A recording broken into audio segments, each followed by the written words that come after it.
Mateus capítulo 20, verso 17, nós vamos ler alguns versículos. Eu peço que você, ao terminar a leitura, mantenha a sua Bíblia aberta, ou o seu aplicativo aberto. Deus, Ele quer falar algo para nós hoje, não aquilo que nós desejamos ouvir, mas aquilo que nós precisamos, amém? A vontade de Deus, ela nunca vai ser a mesma da nossa. Ela sempre vai nos confrontar. Porque a nossa vontade é uma vontade antagônica à vontade de Deus. Nossa vontade não é orar. A nossa vontade não é se consagrar. A nossa vontade não é se santificar. É por isso que o apóstolo Paulo fala que existe uma luta entre a carne e o espírito, uma luta interna. E ele fala lá, nas suas cartas, uma das suas cartas, ele diz: miserável homem quem sou, quem poderá me livrar do corpo desta carne? O bem que eu quero fazer não faço, e o mal que eu não quero, isso faço. Isso mostra a luta que nós temos dentro de nós. O Espírito de Deus puxando-nos para perto de Deus, e a nossa carne ao mesmo tempo querendo se inclinar para tudo aquilo que a apetece. E que Deus nessa noite, Ele possa nos inquietar a respeito de algumas coisas aqui que nós vamos conversar. O tema da mensagem é sobre uma série de mensagens que o pastor Marcelo tem pregado, e eu, pela misericórdia e pela graça de Deus, espero dar sequência a essa série de mensagens que é sobre a missão da igreja. Irmãos, o que é igreja? Vamos parar para refletir um pouquinho. O que é igreja?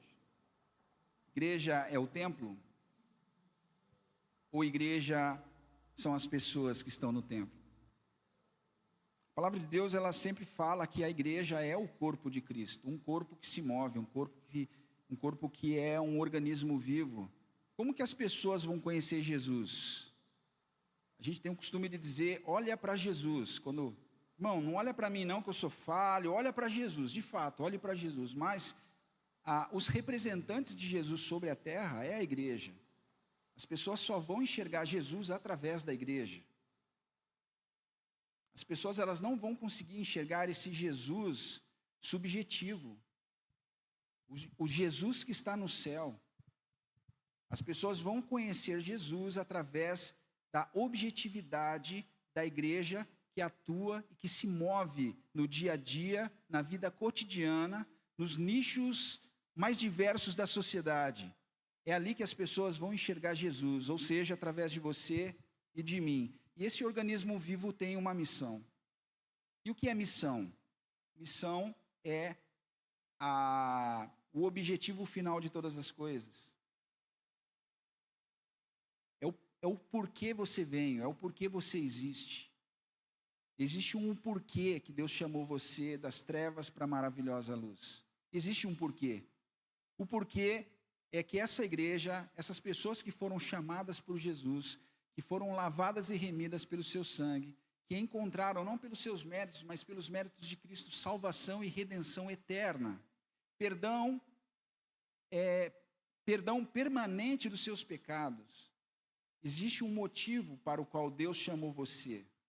E é para manifestar as obras de Deus por onde quer que você esteja.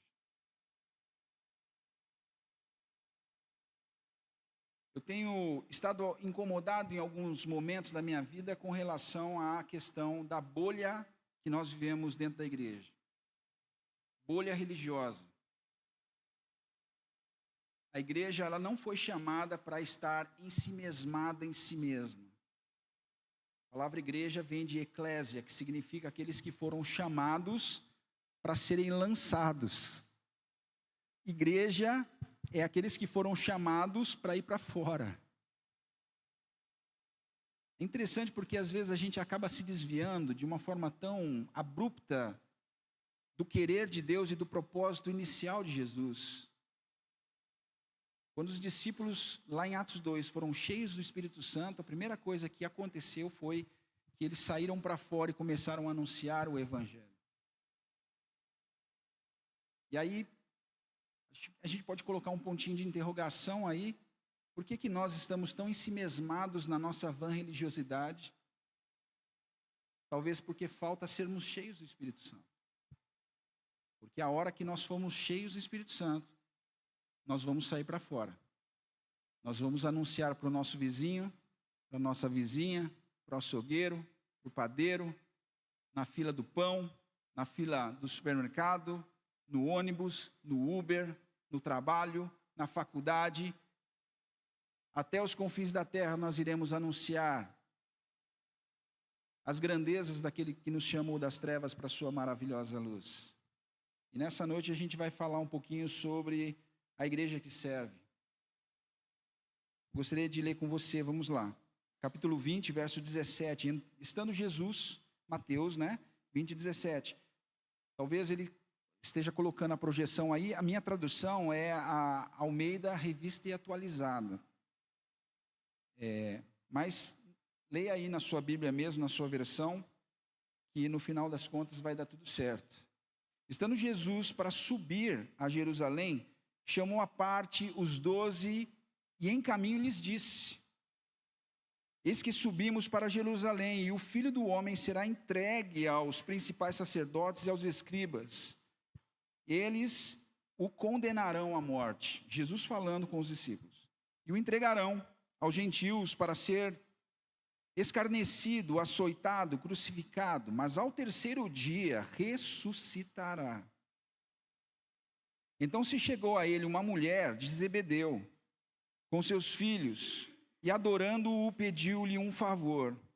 Perguntou-lhe ele: que queres? Ela respondeu: manda que no teu reino esses meus 2 filhos se assentem, um à tua direita e outro à tua esquerda.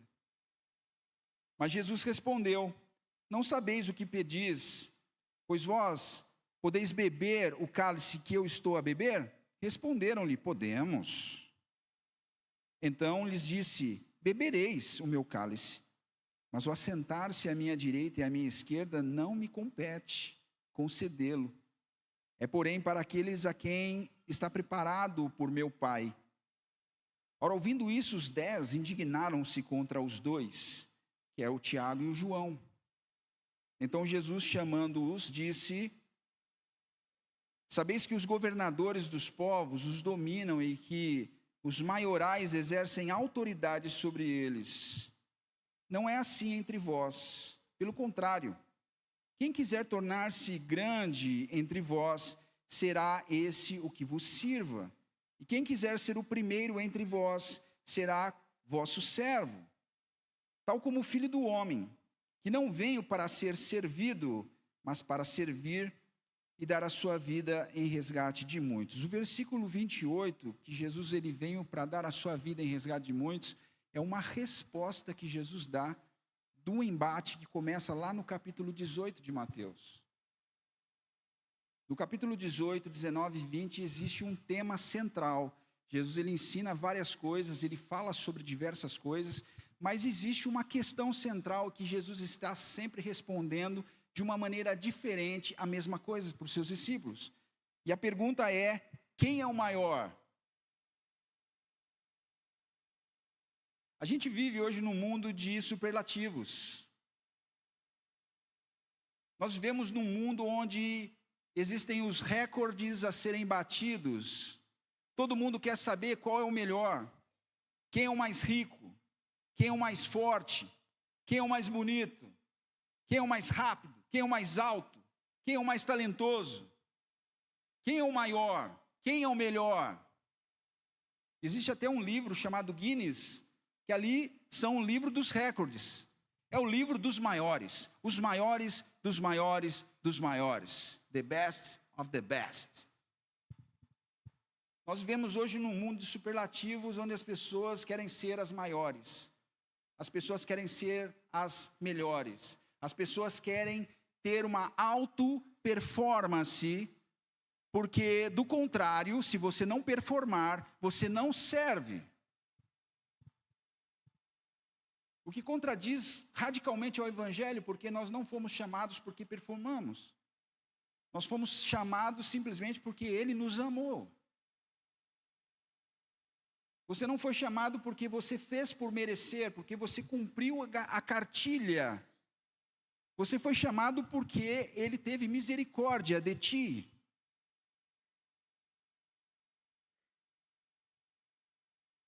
E nesses capítulos nós vemos duas perspectivas sendo confrontadas a todo momento. A primeira perspectiva é a perspectiva do mundo. No grego é aion. Aion é diferente de cosmos. Quando a Bíblia fala cosmos, ela está falando do mundo, do planeta. Mas quando ela fala em aion, ela está falando de uma era. Ela está falando de um mundo que perece. De um mundo que tem um prazo de validade. De um mundo que não é transcendente. De um mundo que vai acabar. Ele está falando de um sistema.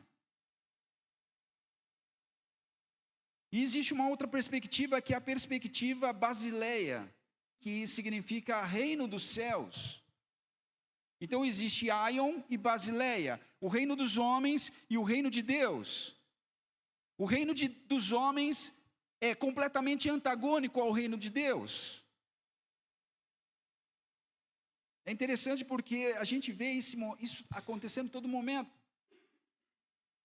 Se você analisar, por exemplo, no capítulo 18, verso 1 e 3, não precisa abrir, a perspectiva Aion, a perspectiva do mundo.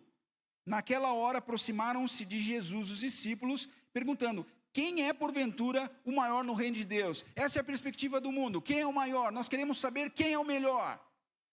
Porque nós queremos mandar. Nós vivemos num mundo que é uma pirâmide, onde menores, poucos governam sobre muitos, onde existem pessoas da base e existem pessoas do topo, e nós queremos ser aqueles que estão no topo. Essa era a visão dos discípulos, mas Jesus ele vem na perspectiva basileia, que é o reino de Deus. Jesus, chamando uma criança, colocou no meio deles e disse: em verdade vos digo, se não vos converterdes como uma criança, não podeis entrar no reino. Uou!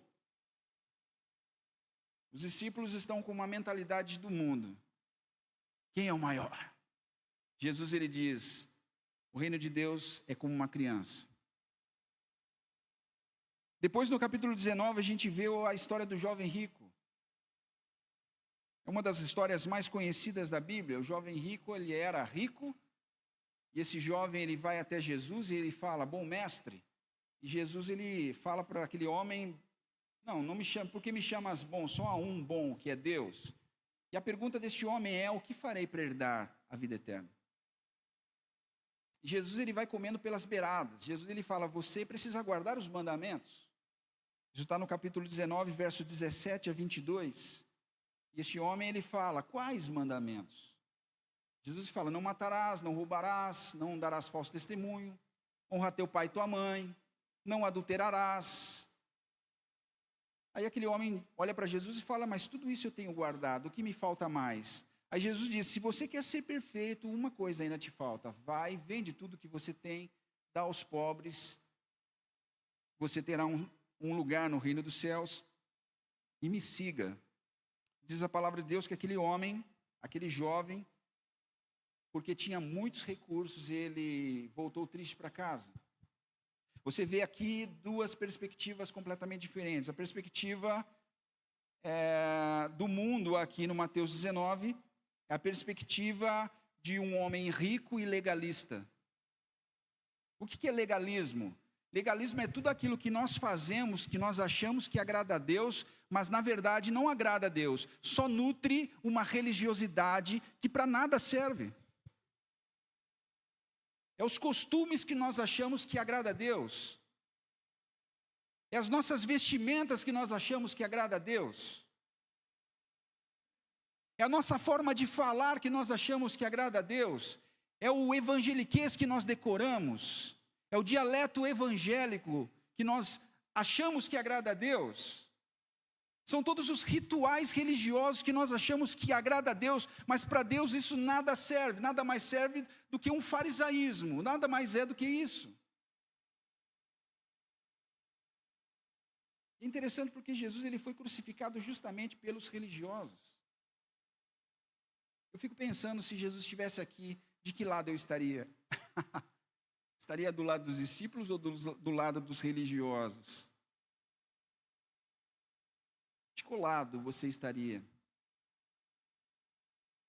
E a perspectiva desse homem era a perspectiva de um homem rico e legalista, achando que a sua moral humana, o seu legalismo humano, o fato de ele se tornar e ser um bom homem, de cumprir a cartilha da religiosidade, isso agradava a Deus. Mas na perspectiva de Deus, na perspectiva basileia, você precisa se empobrecer, você precisa abrir mão daquilo o qual o seu coração está apegado.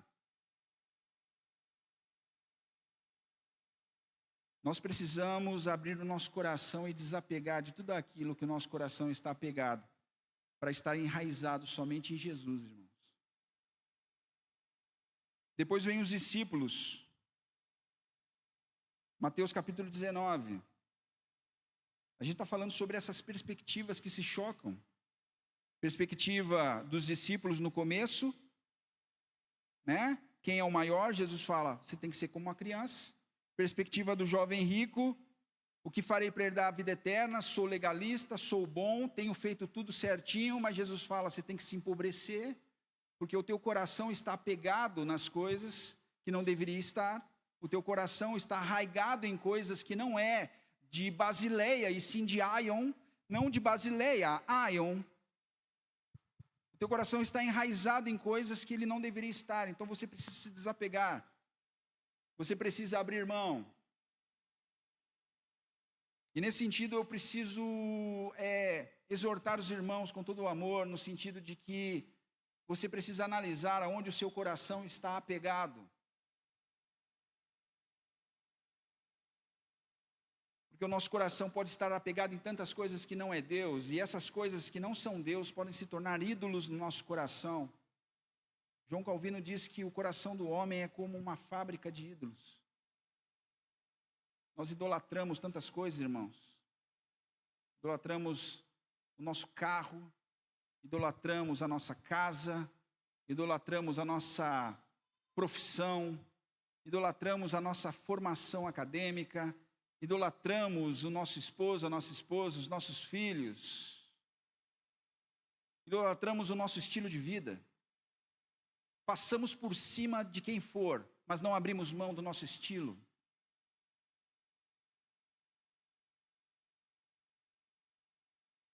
O Senhor quer nos levar a um nível mais elevado do reino dos céus, nessa noite.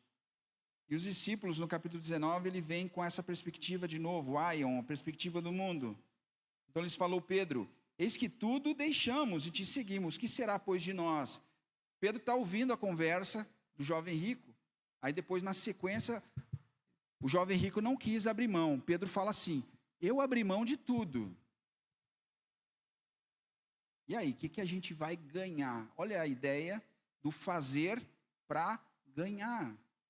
E Jesus, ele fala o seguinte, muitos primeiros serão últimos e muitos últimos serão primeiros. Parece que Jesus está respondendo outra coisa para Pedro. Porque Jesus não falava aquilo que Pedro expectava, mas aquilo que Pedro precisava ouvir. Assim como nós nessa noite. Eu gosto de pregar assim, essas palavras confrontadoras, irmão. Sabe por quê? Porque são palavras que Deus tem me confrontado. Na verdade, essa pregação aqui não é bem uma pregação, é mais um testemunho daquilo que o Espírito Santo tem ministrado ao meu coração. Quantas coisas o meu coração tem estado apegado que não é Basileia, que não é reino de Deus. E aqui nós queremos trazer algumas lições. Algumas lições que nós podemos adaptar para a nossa vida. Porque tudo que está escrito na Bíblia está escrito para nos ensinar algo. Repita comigo, tudo. Pessoal, vamos lá. Tudo que está escrito para nós foi escrito.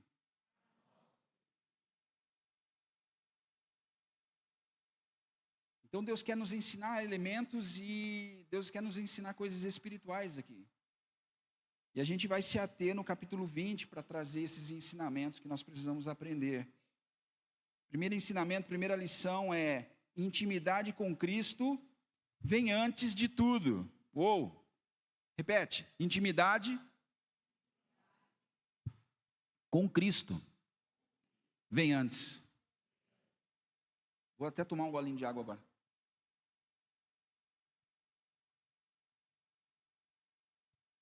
É interessante, irmãos, sabe por quê? Porque Jesus está abrindo o coração para os discípulos aqui. Versículo 19, 18 em diante. Eis que subimos para Jerusalém e o Filho do Homem será entregue aos principais sacerdotes e aos escribas. Eles os condenarão à morte. E o entregarão aos gentios para ser escarnecido, açoitado, crucificado, mas ao terceiro dia ressuscitará. Jesus está abrindo o coração deles aqui para os discípulos, porque esse momento aqui são momentos anteriores ao martírio. Pouco tempo depois, Jesus estava de fato sendo entregue para ser martirizado, escarnecido, crucificado. Jesus ele está abrindo a sua intimidade para os seus amigos, para os seus discípulos. E os discípulos estavam preocupados em quem seria o maior. E a mensagem hoje aqui é sobre serviço. O servir não pode anteceder a intimidade. Muitas vezes estamos preocupados em estar ativos na obra de Deus, ativos na igreja, mas não temos desfrutado de uma intimidade com o Pai. O mundo não está precisando, meus irmãos, de mais um presbiteriano, ou de mais um batista, ou de mais um assembleiano. O mundo precisa ver Jesus em você e em mim. É isso que vai impactar, irmãos. O que vai impactar o mundo é quando as pessoas que estiverem conversando, convivendo conosco, perceberem com muita nitidez que nós temos uma amizade íntima com o Senhor Jesus. É isso que vai impactar.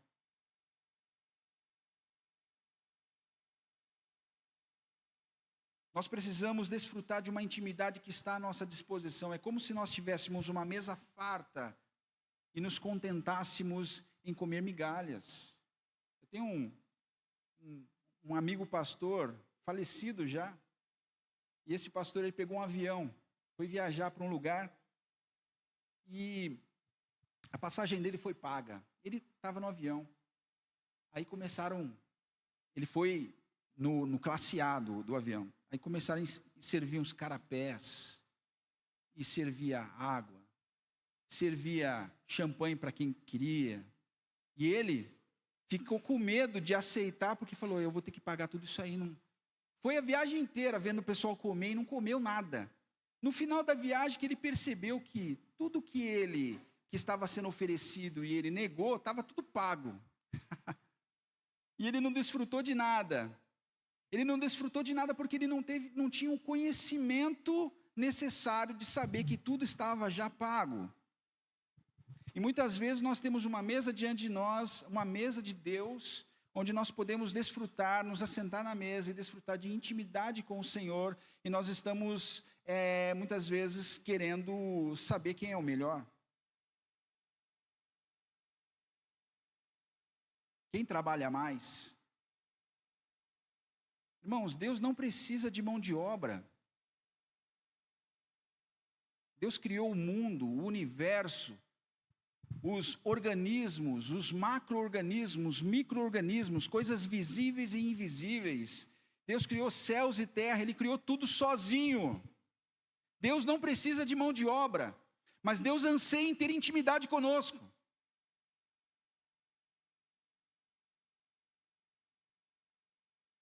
E aqui volta o assunto da oração.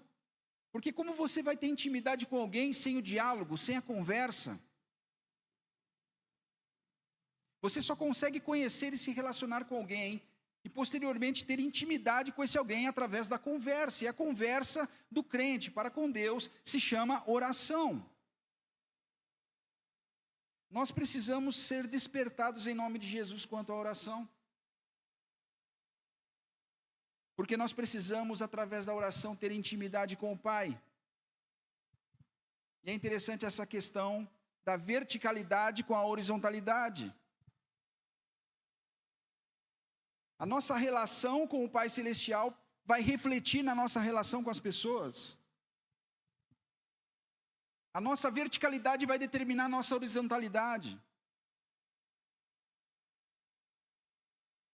Nós vamos conseguir influenciar as pessoas em relação a Cristo se nós tivermos uma intimidade verdadeira com o Pai Celestial. Amém? Segundo, o reino de Deus é um reino de servos e não de senhores. Uou! Capítulo 20, verso 25 e 26. Então Jesus, chamando-os, disse: sabeis os governadores dos povos que dominam e que os maiorais exercem autoridade sobre eles. Não é assim entre vós. Pelo contrário, quem quiser tornar-se grande entre vós, será esse o que vos sirva. E quem quiser ser o primeiro, este será o que vos serve. Não é assim entre vocês. Nós vivemos em um mundo mercantilista, onde os índices de performance precisam estar sempre em ascendência. Não é assim entre nós. Todos nós estamos igualados pela graça de Jesus. Não existem patrõezinhos dentro da igreja, irmãos. Não existem os senhores feudais da igreja. Eu falo com muito temor, irmãos. O tempo que você tem de igreja não faz de você dono da igreja. A igreja só tem um Senhor, aquele que a comprou com o seu próprio sangue. Jesus de Nazaré é o nome dele. Todos nós somos servos.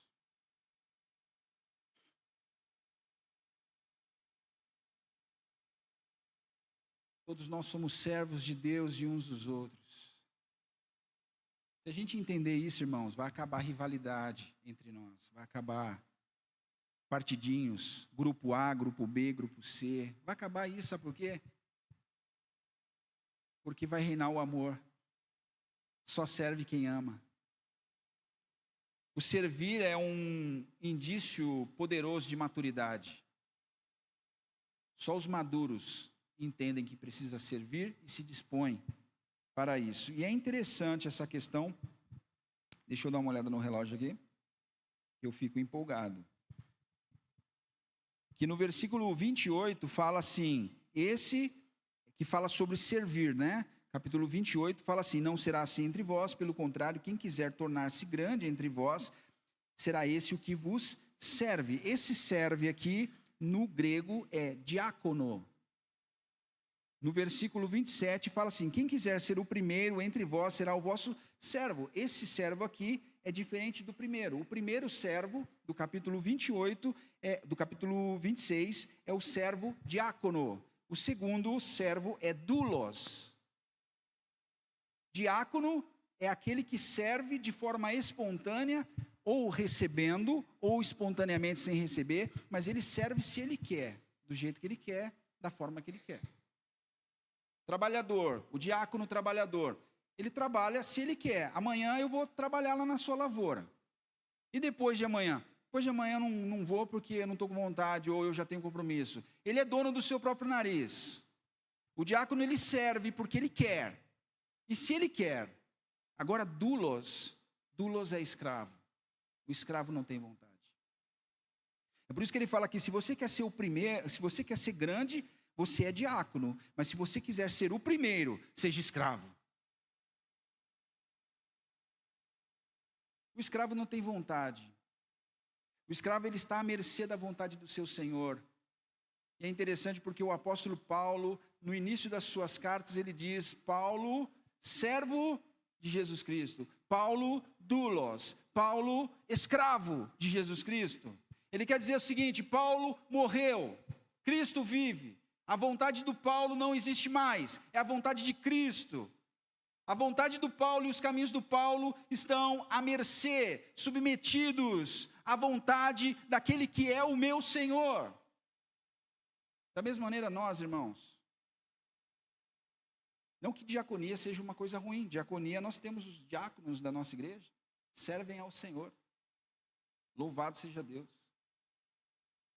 Mas o problema é que quando muitas vezes nós invertemos, nós servimos aos homens, diaconia, porque nós somos escravos de Cristo. O problema é quando passamos a ser escravo dos homens e para Deus a gente passa a servir um servicinho qualquer. Esse é o grande problema. É quando a gente inverte o senhorio. As coisas passam a ser o nosso Senhor e não Jesus. A nossa posição, o nosso status, o nosso salário, os nossos diplomas, a nossa intelectualidade, passa a ser o Senhor da nossa vida e não Jesus. Para o meu trabalho eu me dou, eu faço o que for necessário. Para Jesus eu presto um servicinho, de vez em quando. Nós precisamos inverter esse papel, irmãos, para nós sermos escravos de Cristo e servir aos homens. Terceiro lugar e último, mesmo quando você estiver no dia mal da sua vida, continue fazendo bem, continue servindo. Porque o desfecho desse texto todo, desde o capítulo 19, o desfecho dele vai ser no capítulo 20, 30 e 34, com a cura dos 2 cegos. O desfecho aí é ali. Capítulo 20, verso 30. E eis que 2 cegos assentados à beira do caminho, tendo ouvido que Jesus passava, clamaram: Senhor, Filho de Davi, tem compaixão de nós. Mas a multidão os repreendia para que se calassem. Eles, porém, gritavam cada vez mais: Senhor, Filho de Davi, tem misericórdia de nós. Então, parando Jesus, chamou-os e perguntou-os: que queres que eu vos faça? Responderam: Senhor, se nos abra os olhos. Respondeu o Senhor, condoído, Jesus, versículo 34, condoído, Jesus tocou-lhes os olhos e imediatamente recuperou a vista e foram e seguiram. Olha que coisa maravilhosa. Jesus estava próximo do martírio, mas Jesus ele enxergou a necessidade daqueles 2 homens e parou para servir. Talvez você esteja passando um momento mais difícil da sua vida, mas eu quero dizer para você, continue servindo, continue amando, continue fazendo, continue sendo escravo de Cristo, continue submetido à vontade do seu Senhor. Engraçado porque são nos momentos mais difíceis da nossa vida que o nosso testemunho de vida fala mais alto. Eu nunca evangelizei tanto com a minha própria vida, sem falar uma palavra, quando eu estive doente numa cama de hospital, irmãos. Porque as pessoas olhavam para mim, para minha esposa, eu com câncer, fase quase terminal já, e a gente feliz da vida com Jesus. Minha esposa com o sorrisão dela.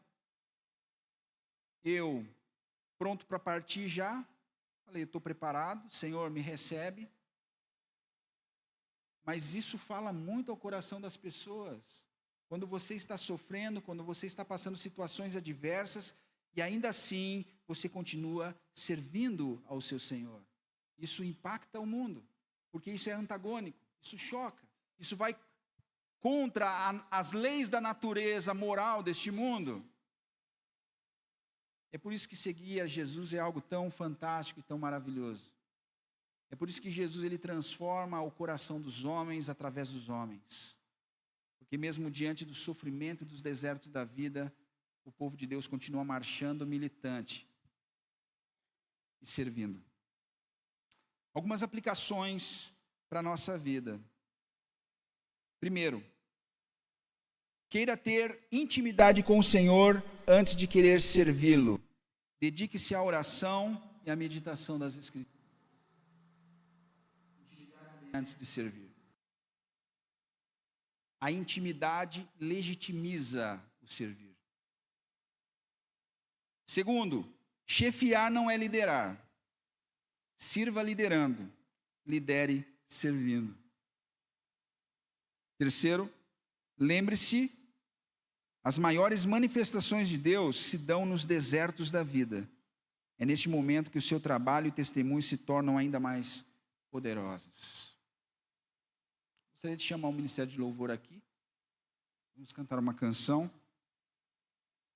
Uma igreja que serve é, antes de tudo, um convite ao esvaziamento de nós mesmos. Enquanto o mundo dita que a grandeza está em quem domina, em quem acumula propriedades ou em quem chega primeiro. Jesus nos chama para o caminho inverso. O reino de Deus pertence àqueles que acolhem a bacia e a toalha. Portanto, que a nossa resposta prática seja uma mudança profunda de postura. Revistamo-nos de profunda humildade. Sigamos com fidelidade as pegadas do amado Mestre, que não veio para ser servido, mas para dar a sua vida em resgate de muitos. Que diminuamos a cada dia para que Cristo cresça e seja glorificado. Amém?